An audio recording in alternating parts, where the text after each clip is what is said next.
Welcome to YouTube channel GK GS with Manish sir.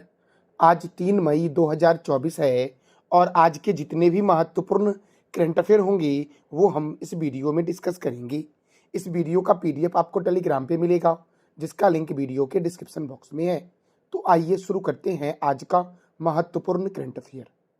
आज का दोस्तों पहला प्रश्न दोस्तों हमारा क्या है वो जानने से पहले सबसे पहले दोस्तों आज हम जानेंगे स्टैटिक टॉपिक बिहार राज्य के बारे में। दोस्तों तो बिहार की राजधानी क्या है? पटना है। बिहार के गवर्नर है राजेंद्र आलेरकर। बिहार के मुख्यमंत्री हैं नीतीश कुमार। बिहार में राज्यसभा सीट 16 है और लोकसभा सीट कितना है दोस्तों? तो 40 है। देखो, वाल्मीकि राष्ट्रीय उद्यान, गौतम बुद्ध वन्य जीव अभ्यारण्य, कैमूर वन्य जीव अभ्यारण्य, पंत वन्य जीव अभ्यारण्य, संजय गांधी वन्य जीव अभ्यारण्य, भीम बांध वन्य जीव अभ्यारण्य, विक्रमशिला डॉल्फिन अभ्यारण्य भागलपुर में है दोस्तों। और ये सारे कहाँ हैं? बिहार में। दोस्तों मेरे दोस्तों याद रखना, बिहार की उत्तर से दक्षिण की लंबाई जो है ये 345 किलोमीटर है, जबकि पूर्व से पश्चिम की चौड़ाई जो है ये 483 किलोमीटर है। पूर्व से पश्चिम दोस्तों बिहार है 484 किलोमीटर लंबा, और दोस्तों उत्तर से दक्षिण जो बिहार की लंबाई है एवरेज वाली वो है 345 किलोमीटर। जो बिहार की दोस्तों आकृति है वो लगभग कैसी है? तो आयताकार है बिहार की आकृति। मेरे दोस्तों देखो, बिहार में तमासीन जलप्रपात है, ककोलत जलप्रपात है, कांवर झील भी बिहार में ही है। जयप्रकाश अंतर्राष्ट्रीय हवाई अड्डा कहाँ है? पटना में है।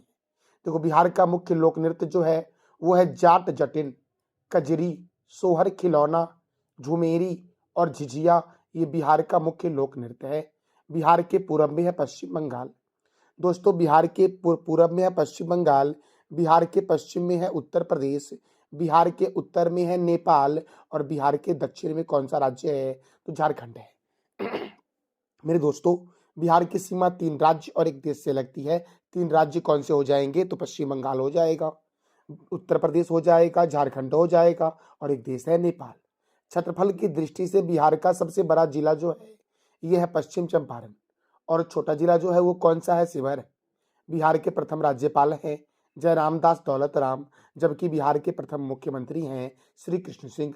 पूर्व मध्य रेलवे का हेडक्वार्टर जो है वो कहाँ है? तो हाजीपुर में है। दोस्तों मेरे प्यारे लाल एवं लालियों, पूर्व मध्य रेलवे का हेडक्वार्टर कहाँ है? हाजीपुर में है। मेरे दोस्तों तो ये था हमारा आज का स्टैटिक टॉपिक बिहार। पिछले क्लास में मैंने बताया था उड़ीसा के बारे में। दोस्तों मेरे प्यारे लाल एवं लालियों, अब हम शुरू करते हैं आज का करंट अफेयर का महत्वपूर्ण सेशन। और हमारा पहला प्रश्न है, अंतर्राष्ट्रीय श्रम दिवस कब मनाया गया है? अर्थात अंतर्राष्ट्रीय मजदूर दिवस कब मनाया गया है? तो 1 मई को मनाया गया है। अब यह 1 मई को क्यों मनाया जाता है? क्योंकि इस दिन अमेरिका के हजारों मजदूर ने अपने काम की स्थितियां बेहतर करने के लिए हड़ताल शुरू की थी, और वो चाहते थे कि उनके काम करने का समय एक दिन में दोस्तों 12 घंटे से घटा करके कितना घंटा कर दिया जाए? 8 घंटा कर दिया। सही कर लेना, 12 घंटे से घटा करके 8 घंटा दोस्तों कर दिया जाए। इसलिए दोस्तों ये हड़ताल हुआ था दोस्तों। इसीलिए अंतर्राष्ट्रीय श्रम दिवस जो मनाया जाता है वो 1 मई को मनाया जाता है। और यह दिवस दोस्तों कौन मनाता है? ILO मनाता है, अर्थात इंटरनेशनल लेबर ऑर्गेनाइजेशन, जिसका हेडक्वार्टर है जनेवा में। जनेवा स्विट्जरलैंड का एक शहर है। ILO इंटरनेशनल लेबर ऑर्गेनाइजेशन की स्थापना हुई थी 11 अप्रैल 1919 को, और इसके डायरेक्टर जनरल कौन है? ग्रेबियल होंगबो हैं दोस्तों। कौन है?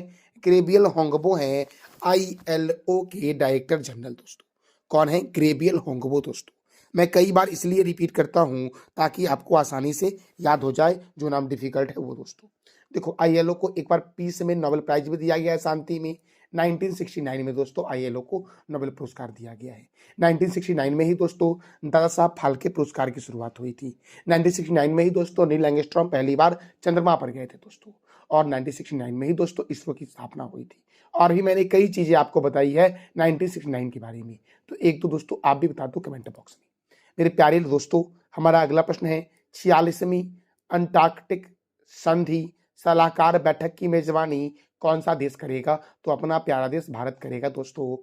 46वीं अंटार्कटिक संधि सलाहकार की बैठक की मेजबानी कौन करेगा? अपना प्यारा देश भारत करेगा। मेरे प्यारे लाल एवं लालियों, देखो हमारा अगला प्रश्न है, हाल ही में भारतीय सेना और पुतिन बाल्कन ग्रुप ने कहाँ पहला संविधान गार्डन बनाया है? तो पुणे में बनाया दोस्तों। कहाँ बनाया है? पुणे में। दोस्तों पुणे में ही है नीरज चोपड़ा स्टेडियम। नीरज चोपड़ा स्टेडियम कहाँ है? पुणे में है दोस्तों। पुणे में ही है दोस्तों मौसम वेधशाला, भारतीय मौसम वेधशाला पुणे में है, जबकि भारतीय मौसम विज्ञान संस्थान नई दिल्ली में है। चेन्नई में है चेपक स्टेडियम और बेंगलुरु में इसरो का हेडक्वार्टर है। अब मेरे लाल एवं लालियों, भारतीय सेना दोस्तों, भारतीय सेना की स्थापना हुई थी 1 अप्रैल 1895 को और सेना दिवस मनाया जाता है 15 जनवरी को। दोस्तों भारतीय सेना के प्रमुख हैं जनरल मनोज पांडे। नौसेना के बारे में जान लेते हैं दोस्तों, क्योंकि नौसेना के प्रमुख बदल गए हैं। नौसेना के नए प्रमुख बने हैं दिनेश कुमार त्रिपाठी। मेरे दोस्तों नौसेना की स्थापना हुई थी 26 जनवरी 1950 को। नौसेना दिवस 4 दिसंबर को मनाया जाता है। भारतीय वायुसेना दिवस दोस्तों, इसकी स्थापना हुई थी 8 अक्टूबर 1932 को और इसके प्रमुख हैं BR चौधरी। और वायुसेना दिवस दोस्तों कब मनाया जाता है? 8 अक्टूबर को मनाया जाता है। तो सेना दिवस 15 जनवरी दोस्तों, नौसेना दिवस 4 दिसंबर और वायुसेना दिवस 8 अक्टूबर को मनाया जाता है।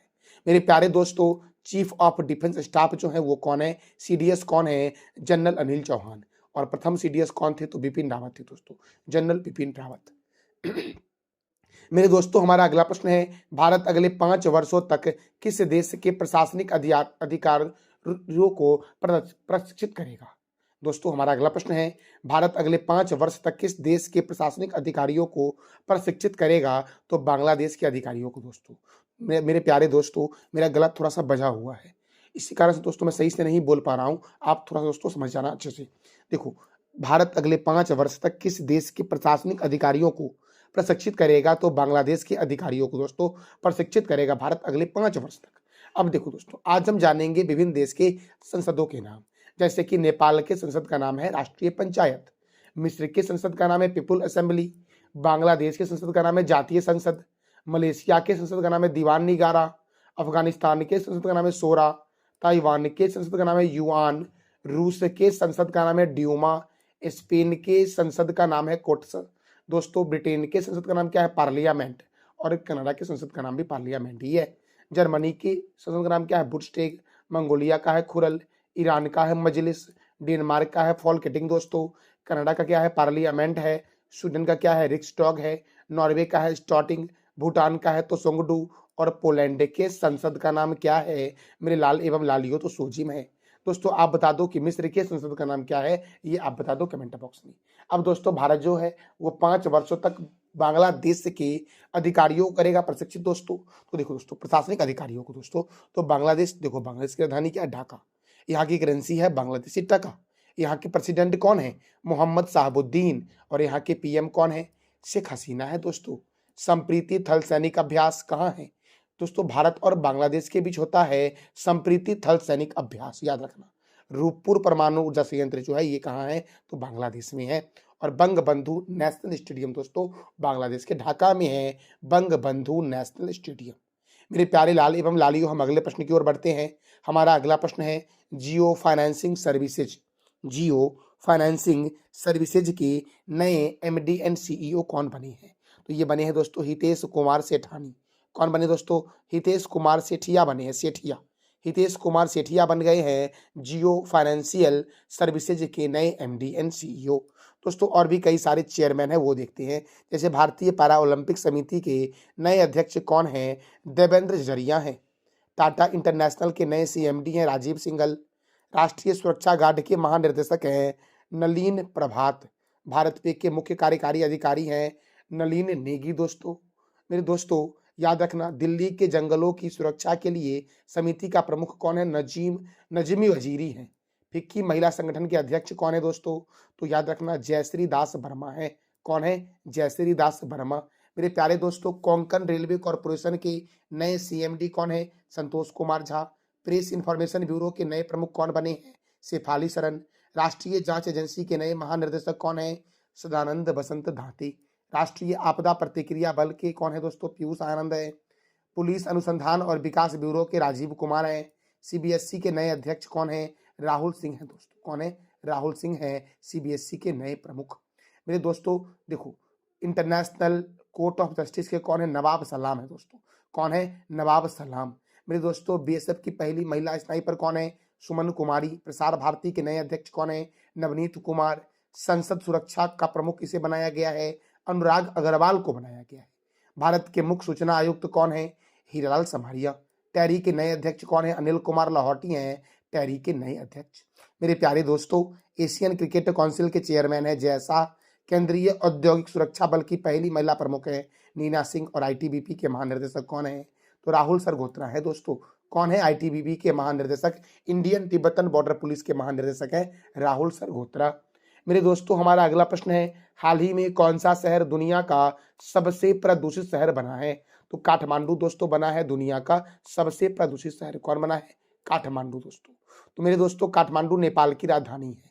नेपाल की राजधानी काठमांडू है। यहाँ की करेंसी है नेपाली रूपी और यहाँ के प्रेसिडेंट है रामचंद्र पौडेल। यहाँ के पीएम कौन है? पुष्प कमल दहल दोस्तों। और नेपाल की पर्यटक कैपिटल जो बनी है वो पोखरा बनी है। प्रथम अंतर्राष्ट्रीय इंद्रधनुष पर्यटक सम्मेलन जो हुआ है दोस्तों, ये कहाँ हुआ है? तो काठमांडू में हुआ है। मेरे लाल एवं लालियों, हम अगले प्रश्न की ओर बढ़ते हैं। हमारा अगला प्रश्न है, हाल ही में किस देश ने संकट से निपटने के लिए अपनी नई मुद्रा ZIG लॉन्च किया है दोस्तों? तो दोस्तों, यह किस देश ने लॉन्च किया है? तो ये लॉन्च किया गया है जिम्बाब्वे के द्वारा दोस्तों। किसके द्वारा लॉन्च किया गया है? जिम्बाब्वे के द्वारा लॉन्च किया गया है। तो जिम्बाब्वे की राजधानी क्या? हरारे है। और जिम्बाब्वे के प्रेसिडेंट कौन है दोस्तों? तो एमरसन मानागवा है दोस्तों। कौन है? एमरसन मानागवा है जिम्बाब्वे के प्रेसिडेंट। मेरे लाल एवं लाली दोस्तों, देखो, जिम्बाब्वे की जो सीमा लगती है वो नाम्बिया से लगती है, बोत्सवाना से लगती है, साउथ अफ्रीका से लगती है, मोजाम्बिक से मेरे लाल एवं लालियों लगती है, और जाम्बिया से लगती है जिम्बाब्वे की सीमा। मेरे दोस्तों, हम अगले प्रश्न की ओर बढ़ते हैं। हमारा अगला प्रश्न है, हाल ही में किस देश ने मानवीय संकट से निपटने के लिए विश्व बैंक से 84 मिलियन अमेरिकी डॉलर की मांग की है? हाल ही में ऐसा कौन सा देश है जो मानवीय संकट से निपटने के लिए विश्व बैंक से 84 मिलियन अमेरिकी डॉलर की मांग की है? तो अफगानिस्तान दोस्तों। मेरे दोस्तों, अफगानिस्तान की राजधानी है काबुल। अफगानिस्तान के प्रधानमंत्री कौन है, ये आपको बताना है मेरे लाल एवं लाली को कमेंट बॉक्स में। अब वर्ल्ड बैंक से मांग की है, तो वर्ल्ड बैंक का हेडक्वार्टर कहाँ है? वॉशिंगटन में। मेरे दोस्तों, अंतर्राष्ट्रीय मुद्रा कोष का हेडक्वार्टर भी वॉशिंगटन में ही है। वर्ल्ड बैंक की स्थापना हुई 7 जुलाई 1944 को। वर्ल्ड बैंक के प्रेसिडेंट है अजय बंगा। और वर्ल्ड बैंक के मुख्य अर्थशास्त्री हैं इंद्रमित गिल दोस्तों। इंद्रमित गिल, याद रखना, इंद्रमित गिल जो दोस्तों है, ये कौन है? तो वर्ल्ड बैंक के मुख्य अर्थशास्त्री दोस्तों, चीफ इकोनॉमिस्ट हैं। और प्रेसिडेंट कौन है दोस्तों वर्ल्ड बैंक के? अजय बंगा है। मेरे दोस्तों, हमारा अगला प्रश्न है, हाल ही में किस देश ने विद्युत चुंबकीय कैटापल्स से सुसज्जित होने वाला पहला पोत लॉन्च किया है? विद्युत चुंबकीय कैटापल्ट से सुसज्जित होने वाला पहला जो पोत लॉन्च किया गया है, ये चीन के द्वारा लॉन्च किया गया दोस्तों। फिर से दोस्तों मैं रिपीट कर दे रहा हूँ, विद्युत चुंबकीय कैटापटल से सुसज्जित होने वाला पहला पोत किसने लॉन्च किया है? तो चाइना ने लॉन्च किया दोस्तों। अब चाइना की राजधानी क्या है? बीजिंग है। चाइना की करेंसी क्या है? रेनबिबी है दोस्तों। चाइना के राष्ट्रपति कौन है? Xi Jinping. और चाइना के प्राइम मिनिस्टर कौन है? तो ली केकियांग है दोस्तों। मेरे प्यारे लाल एवं लालियों, हमारा अगला प्रश्न है, विश्व ट्यूना दिवस कब मनाया गया है? तो यह मनाया गया है 2 मई को दोस्तों। मेरा आवाज़ थोड़ा सा बजा हुआ है, इस कारण से मैं सही से नहीं बोल पा रहा हूँ, इसलिए दोस्तों आप थोड़ा सा मैनेज कर लेना। विश्व ट्यूना दिवस कब मनाया गया है? तो 2 मई को मनाया गया है। ट्यूना एक प्रकार की दोस्तों ये क्या है? मछली है दोस्तों। तो विश्व ट्यूना दिवस कब मनाया गया है? 2 मई को मनाया गया है। ये था दोस्तों हमारा आज का महत्वपूर्ण करंट अफेयर विद स्टैटिक। मेरे प्यारे दोस्तों, जब हम रिवीजन करते हैं थोड़ा सा, आज का जो हमारा रिवीजन सेशन है वो क्या है? तो पिछले दिन का करंट अफेयर है दोस्तों। मैंने बताया था हाल ही में कौन सी कंपनी फीफा विश्व कप की प्रायोजक बनी है? सऊदी अरमाको बनी है। क्रिटिकल मिनरल्स शिखर सम्मेलन का आयोजन कहाँ हुआ है? नई दिल्ली में हुआ है। किस राज्य में नीलगिरी तहर के संरक्षण के लिए 3 दिवसीय सर्वेक्षण का शुभारंभ हुआ है? तमिलनाडु में। दुनिया का सबसे बड़ा एयरपोर्ट कहाँ बन रहा है? दुबई में बन रहा है। T20 वर्ल्ड कप के लिए भारतीय टीम का कप्तान किसे बनाया गया है? रोहित शर्मा को। और हाल ही में चीन ने किस देश के लिए निर्मित हैंगर पनडुब्बी को लॉन्च किया है? तो पाकिस्तान के लिए दोस्तों। मेरे प्यारे लाल एवं लालियों, किस देश के वैज्ञानिकों को 90 मिलियन वर्ष पुराना शाकाहारी डायनासोर का जीवाश्म मिला है? तो अर्जेंटीना के वैज्ञानिक को दोस्तों। किस राज्य सरकार ने पतंजलि के 14 उत्पादों के लाइसेंस को निलंबित कर दिया है? तो उत्तराखंड के दोस्तों। किस राज्य की नीना जस्टिस को कैम्ब्रिज शिक्षक पुरस्कार के लिए चुना गया है? तो केरल दोस्तों। केरल की है नीना जस्टिस दोस्तों, जिसको दिया जाएगा कैम्ब्रिज शिक्षक पुरस्कार। तो मेरे लाल एवं लालियों, ये था हमारा आज का महत्वपूर्ण करंट अफेयर, और ये मैंने आपको पिछले दिन के करंट अफेयर को रिवीजन करवाया।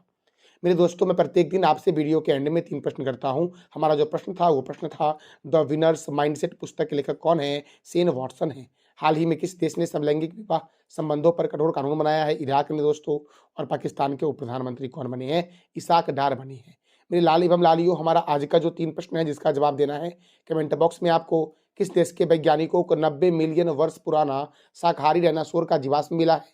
किस राज्य सरकार ने पतंजलि के 14 उत्पादों के लाइसेंस को निलंबित कर दिया है? और किस राज्य की नीना जस्टर को कैम्ब्रिज शिक्षक पुरस्कार के लिए चुना गया है? तो इस तीनों प्रश्न का जवाब देना है कमेंट बॉक्स में आपको। दोस्तों, ये जानकारी अगर आपको अच्छी लगी तो चैनल को लाइक करें, शेयर करें और सब्सक्राइब करें। थैंक यू सो मच दोस्तों।